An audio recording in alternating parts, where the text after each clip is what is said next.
আমি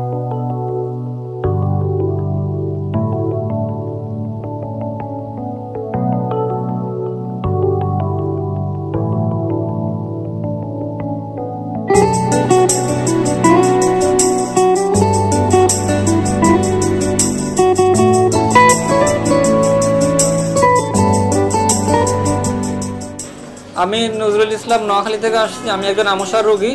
আমি এই রোগের জন্য বিভিন্ন জায়গায় ঘোরাঘুরি করে অনেক টাকা পয়সা নষ্ট করছি, কোথাও কোনো সুফল পাইনি। সর্বশেষ এক বন্ধুর মাধ্যমে মোহাম্মদপুর কলিকাতা হারবালের সন্ধান পাই। এখানে এসে ডাক্তার মাহবুবের সাথে যোগাযোগ করে এখান থেকে ওষুধ খাচ্ছি। আমার আমসার রোগ প্রায় সুস্থর দিকে। আমি এখন দ্বিতীয় কোর্স ওষুধের জন্য এখানে আসছি। আমি তানিয়া।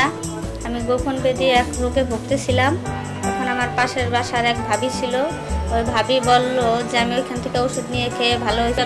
ডাক্তার হারবার মাহবুবের কাছে আমি যাওয়ার পরে চিকিৎসা নিলাম। নেওয়ার পর আমি একটু সুস্থ হলাম। পরে দ্বিতীয় কোর্স নেওয়ার জন্য আবার আসছি। আমি সাদিয়া আক্তার। আমার অনেক মাথা ব্যথা ও চোখে দিয়ে পানি পড়ে। আমার আব্বু আম্মু আমাকে অনেক ডাক্তার দেখাইছে, তাতে কোনো কাজ হয় নাই। কলিকাতা হারবাল ডাক্তার মাহবুবের কাছে আমাকে এনেছে, তাকে দেখাইছে। আমার মাথা ব্যথা ও চোখে পানি পড়া অনেকটা কমে গেছে। আমি তার কাছে আবার ওষুধ নিতে এসেছি। আমি ডাক্তার মাহবুবের দীর্ঘায়ু কামনা করছি। আমি ডাক্তার মোহাম্মদ মাহবুবুর রহমান। দীর্ঘদিন যাবৎ আয়ুর্বেদী ইউনানি পেশায় নিয়োজিত আছি।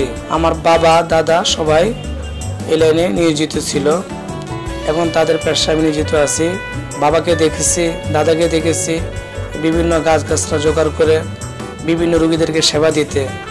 সেখান থেকে আমি এই হারবালটাকে বেছে নিয়েছি যে আমি জীবনে মানুষের কোনো উপকার করবো, মানুষের খেদমতে নিয়োজিত রাখবো। তাই দীর্ঘদিন যাবৎ আমি এর উপর পড়াশোনা করছি। বিশেষ করে যে রোগগুলো আমার কাছে আসে, যৌন, চর্ম এবং হাঁপানি।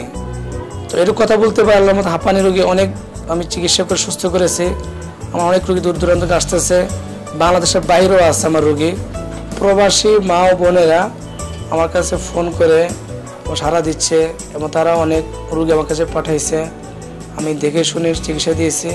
আল্লাহর রহমতে অনেক রোগী আমাদের সুস্থ হয়ে গেছে এবং আরও রোগী আসতেছে এবং আমি নিজেকে এই কাজে নিয়োজিত রাখতে চাচ্ছি এবং বাংলাদেশের প্রত্যেকটি মানুষ যাতে সেবা পেতে পারে সেভাবে আমি চেষ্টা চালিয়ে যাচ্ছি।